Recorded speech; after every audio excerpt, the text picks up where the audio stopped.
Hello, everybody. This is Mrs. Tucker. And for those of you who don't remember or don't know me, I taught physical education at your school and retired last year. And for those of you who remember me, I am just surely missing you. And I hope you're having a good year with Mrs. Yowzy, because I know she's lots of fun too. Well, guess what? I was at a track meet tonight because my husband and I are helping with the junior high and the high school track program. And I got home, got some dinner, and I thought, you know what? I'm going to sit down and read a good book. You know what book I've been reading? A Boy Called Bat. You know what the cool thing is? I heard that you're reading the same book. That's phenomenal. I'm excited about that. Now, if you don't mind, I would like to read you a couple of the chapters, and I'm going to start where I am. And this is chapter 7, Every Other Friday. What? You are on the same chapter? This is so cool. Well, let's get started because this is really an awesome book. Chapter 7, Every Other Fridays. The next morning was an every other Friday. On every other Fridays, Mom drove Bat to his school and Janie walked to her school just like usual. But in the afternoon, Dad would pick them up. First Bat, whose class let out 20 minutes before Janie's, and they would all go home to his apartment for the weekend. You know, I hope I'm saying her name right. I say Janie. I don't know if it's Janie or Jannie, but I'm going to stick with Janie. Every other Fridays made Bat uncomfortable, like his skin was on too tight. Bat liked it when things followed a pattern, and every other Fridays broke that pattern. This every other Friday was the worst one Bat had ever experienced, because it meant that it would be 3 days until he saw the skunk Kit again. I would just be so sad if I had to wait 3 days before I could see my pets again. I have a cat and a dog. He had begged Mom to let him take the skunk to Dad's house, but Mom refused. The baby skunk needs to be with me, she said. I'll take him to work, and the vet techs can watch him while I'm with patients. Besides, Bat, I don't think your dad is a fan of skunks. Bat even tried pretending to be sick so that he could stay home instead of going to school. Oh, have you ever done that? I did that one time. He told Mom that he had a sore throat and achy ears. Bat hardly ever lied. It made him feel itchy. But even though Mom's patients were animals rather than humans, she was still a kind of doctor. She shined a light into his ears and made him say, "Ah," as she looked down his throat. "You're not sick, Bat," she said. "You just want to stay with the skunk Kit." "He needs me," Bat whined. "Bat," Mom warned, "don't let yourself get all worked up, okay?" Sorry, said Bat. "We can help raise the Kit this month as a family, as long as you keep on doing all the regular stuff too. School and Dad's and homework and everything. If the skunk Kit is too big of a distraction, then I can let Lawrence to take him home in the evenings. I can get Lawrence to take him home in the evenings." Lawrence was Bat's favorite vet tech at Mom's clinic. He could juggle 5 juggling clubs. Can you do that? I can't. And even though he had enormous hands, big enough to hold all 5 clubs at once, he was gentle. He had the deepest voice Bat had ever heard, deep like space. That's pretty deep. But no matter how much Bat liked Lawrence, there was no way he was going to let him take the Kit home after work. "My throat feels better," he said, "much better." Mom and Janie and Bat all left the house together. Mom locked the door behind them. She kissed Janie and said, "Look both ways. Have a fun weekend." Okay, Mom, Janie said. See you on Monday. Bat climbed into the back seat of the car and fastened his seatbelt. He liked to sit in the middle seat because someone had once told him that it was the safest seat in the whole car. I've heard that too. That was one of the things he didn't like about Every Other Fridays. His dad's car, a fast little yellow convertible, didn't have a middle back seat. It just had two side back seats with a hump in the middle, or in between. Mom placed the box with the skunk kit on the front passenger seat. Then she started the car and backed down the driveway. It wasn't a long drive to Bat's school. The distance from their house to his school was exactly 2.3 miles. Bat knew this because he liked his mother to push the button on the dashboard each morning, the one that reset the trip meter. Bat spent the entire 2.3 miles trying to come up with a reason why he shouldn't go to Dad's even though it wasn't Every Other Friday, a reason that wouldn't make his mom give the kit to Lawrence. But he couldn't think of anything. They arrived at his school. "You'll take care of the kit?" Bat asked Mom. "Honey," Mom said, "I'm a veterinarian. Taking care of animals is my job, I promise." Bat nodded. He unbuckled his seatbelt, slid across the back seat, and got out of the car. "Wait a minute," Mom called after him through her rolled-down window. "Aren't you forgetting something?" He had his backpack. He had his lunch. He had his earmuffs. No, he said. Mom smiled. "You forgot to kiss me goodbye." "Oh, yeah," said Bat.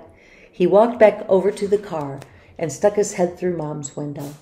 She wrapped her arms around his neck and pulled him close. Her wavy brown hair tickled his nose. "Goodbye, little Bat," she said. "I'll miss you." Then she kissed his cheek. "Goodbye," Bat answered. He walked up to the school's front door, then turned around. Mom was still there in her car watching him. He raised his hand and waved. Mom honked the horn at him. Honk, honk. Oh, 3 light, happy honks. Honk, honk, honk. And then she drove away.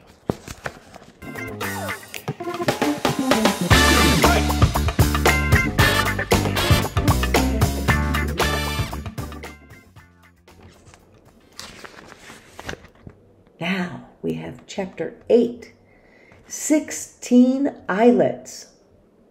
Sounds like a cool chapter.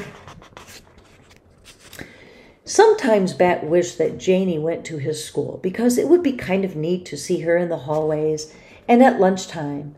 But most of the time he was glad that his school was something he didn't have to share with her. Janie attended the Robert E. Willett Elementary School, but this was her last year. Next fall, she would be going to junior high. Bat went to a private school. It had smaller classes than the public school, and his parents thought it was a better fit for him, which was fine with Bat. Mr. Grayson was a good teacher who never yelled, and he usually let Bat wear his earmuffs if things got too loud. Also, his school, the Saw-Whet School, was named after a type of owl.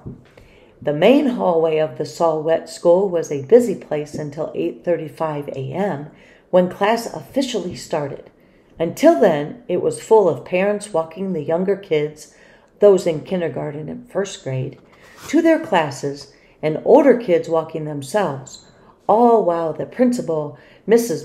Martinez, stood outside of the administration office, smiling and being friendly. Mr. Wise is much easier to say than Mrs. Martinez. "Bat!" called Mrs. Martinez, waving and smiling. Bat didn't feel like talking to Mrs. Martinez, so he pretended he didn't see her and slid to the far side of the hallway as he passed. That way, she couldn't reach out and rumple his hair. Bat hated it when people rumpled his hair. Do you like it if people rumple your hair? I do that sometimes. Bat hated it when people rumpled his hair, and Mrs. Martinez loved to rumple hair. She had never yet rumpled his hair, and Bat wanted to keep it that way.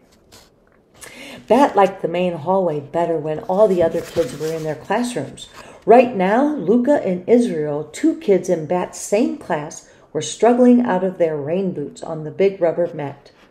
It wasn't raining, but dark clouds peppered the sky in a way that could mean that recess would be wet. At Saul Wet School, one of the philosophies was that students should go outside, rain or shine or snow. We don't do that at our school. Bat hadn't worn rain boots, so he didn't have any that he needed to take off. He didn't carry an umbrella either, because the Saul Wet School didn't allow them in the hallways or classrooms, which Bat agreed was a wise decision. He skirted around a kindergartner whose mother was kneeling in front of him, holding a tissue to his nose. "Blow," she said, and he dodged between a couple of big kids, sixth graders, who were tossing a small red rubber ball back and forth. "Balls are supposed to be kept outside," Bat told the slightly smaller of the two big kids, a boy he recognized by the red glasses he wore. "Not this ball," said the boy. "This is a special ball." Then he threw the ball over Bat's head to the other kid, a very tall girl, who caught it expertly with one hand and laughed. "It looks like a regular ball," Bat said. "It's not a regular ball," said the boy with the red glasses. Bat had a weird feeling in his stomach, like the boy was tricking him. He didn't know what to say. Just then Luca and Israel came by, without their rain boots. "Hi, Bat," Israel said. "Do you think it'll rain?" Maybe," said Bat. "Well, eventually, yes, but today, maybe." Relieved, Bat watched the two big kids move away toward their classroom, still tossing the ball. "What do you think was special about that ball?" he asked Israel. "Nothing," Israel said. Then Miss Kiko came out of the kindergarten room and rang her hard bell. It made a gentle tinkling sound, way better than the harsh, painful scream of Janie's electric school bell system, which Bat had heard last year during a school play he'd gone to watch. To class, it's time for another day." Miss Kiko had a beautiful voice, which was probably why it was her job to announce the start of school. Bat followed Luca and Israel into Mr. Grayson's classroom. "I brought 2 sandwiches for lunch today," Luca was telling Israel, "in case you want to trade cookies for one." "Why would I want to do that?" Israel answered. "I brought my own sandwich." Bat knew why Luca would think Israel wanted to trade. Yesterday he had heard Luca tell Israel that she didn't really like her cream cheese sandwiches, and Israel had replied that he didn't like the turkey one his mom always made. "I would trade anything for a cream cheese sandwich," he had said. He listened to see if Luca would remind Israel of what he had said, but she didn't. "Probably Israel was just being nice," Bet interjected, "to make you feel better about bringing cream cheese sandwiches to school every day. He probably didn't really want your sandwich." Israel turned around. His face was red and his eyebrows pointed towards each other, making a wrinkly crinkle in his forehead. "Dude," he said to Bat. Bat waited for Israel to say more, but he didn't. Just that one word. Dude. Then Luca started crying, and she shoved past Bat to go back into the hallway. He watched her run into the girls' bathroom. Mr. Grayson came over. He was wearing his bright orange tennis shoes today. Bat liked it when he wore those shoes. It was like he was wearing suns on his feet.